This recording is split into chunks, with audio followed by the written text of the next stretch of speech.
to the next dimension.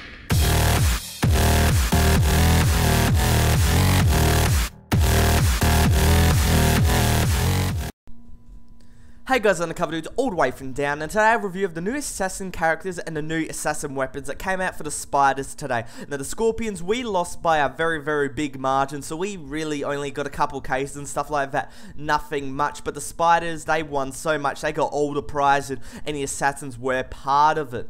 Now, pretty much the first character I'm going to be talking about today is the Wraith. Now, Wraith has a light vest, so it's minus 10 protection and plus 6 speed and plus 30% sprint stamina. Now, in my opinion, he is one of the best. He is the best, to be more exact, because there's only 2 characters.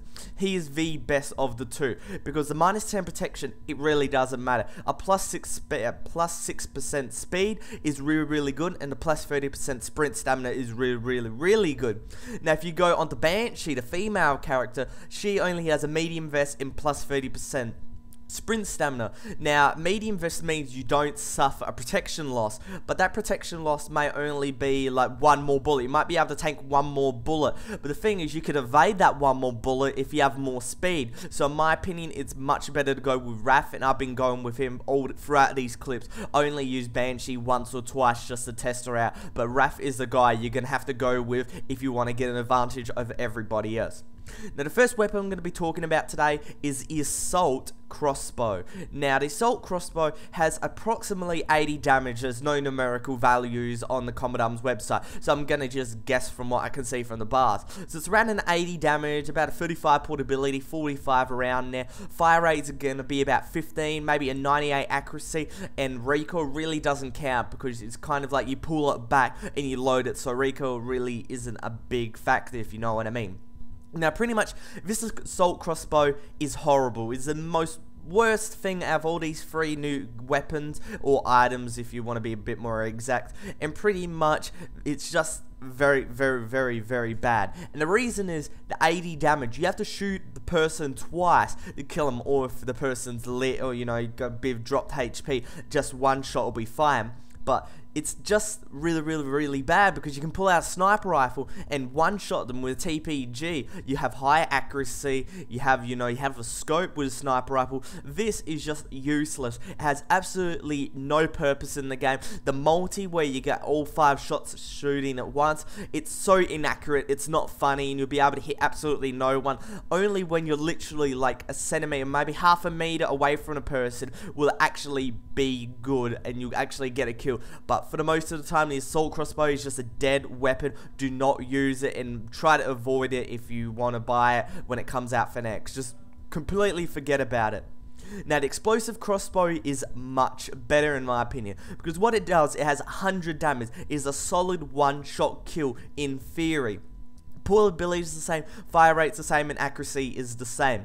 And so it's an explosive trap. It isn't like Black Ops where you fire it and it detonates after a couple of seconds. What you have to do, you have to shoot the crossbow and then you get out this little detonator, like the C4 for the specialists. And what you do, you just wait for a couple seconds and then you detonate it. And 2 seconds after you pull that detonator, it will explode. Now, it's not instantaneous, just to be a bit fair, because you could just shoot at the ground and automatically detonate it and it'll be very overpowered.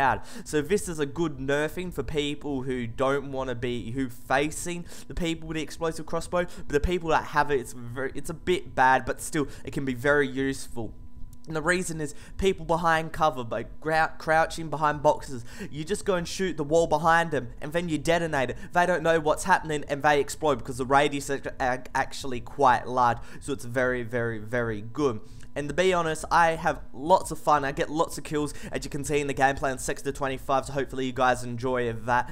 And pretty much, I just really enjoy this weapon. It's a very situational weapon in my opinion. Like, you can only use it in a few situations. It's not going to be like a full-on rushing weapon like the L96, like the G36E, which can be used in an assault rifle, submachine gun, and sniper rifle. This can only be used in very few situations. In my opinion, it's a bit quirky and kind of thing. It's not useless, but you know, it's good in certain situations. I've said situations a lot of times. And I think that pretty much if you guys want to have a bit of fun, this is something you would really want to buy, because I enjoyed using it. Now, the last one is the Synapse Scrambler. Now, the only statistic I give is portability, which is very high, like 95, something like that. It's pretty high portability, so you can run with this very fast. Now, the Synapse Scrambler, what it does, you chuck it on the ground and it reverses the mouse controls and slows the movement of your opponents in the radius. Now, people have been thinking that you have to be directly on top of it for the work. No, it is a radius weapon. It's a circle, and pretty much it works very good. It's especially good in the gameplay you see right here. I don't suggest it because it's very immoral, but if you go on Junk Flea, Elim, you go on Alpha Spawn, you chuck down a couple of these things, you can get unbelievable plus upon plus upon plus, and in my opinion, it's really overpowered, but it's so good. And the fact is, if you're using clan wars, you can chuck them outside a door, and the people, they've got no idea. They're slowed down. They've got cow trops on them. They're moving their mouse in all wonky direction. They've got this blue tint all over their screen. It's just very annoying, and you can kill them very easily. You chuck them in spawn, you chuck them in a very high traffic area, you're guaranteed to get some kills, and this is why the Synapse Scrambler is the best weapon for the assassins. And even though it is overpowered, if you guys want to have an advantage over your enemy, this weapon, this ability, this mime, whatever you want to call it, it is very good, and I highly suggest it if you want to get into one up on your opponents. So just a bit of a roundup. For the characters, use Wrath. He's heaps good. Explosive Crossbow is a bit gimmicky. Assault Crossbow is just useless. And the Synapse Scrambler is absolutely overpowered. So the Wrath and the Scrambler, they're a very good combo. And when they come out for NX, I highly suggest you guys go buy them. Because even though the character isn't good, the Scrambler is just one of the best things in the game. It's so annoying, but so good for you. You can get loads of kills. But other than that, Undercover Dudes, all the way from Down Under, out.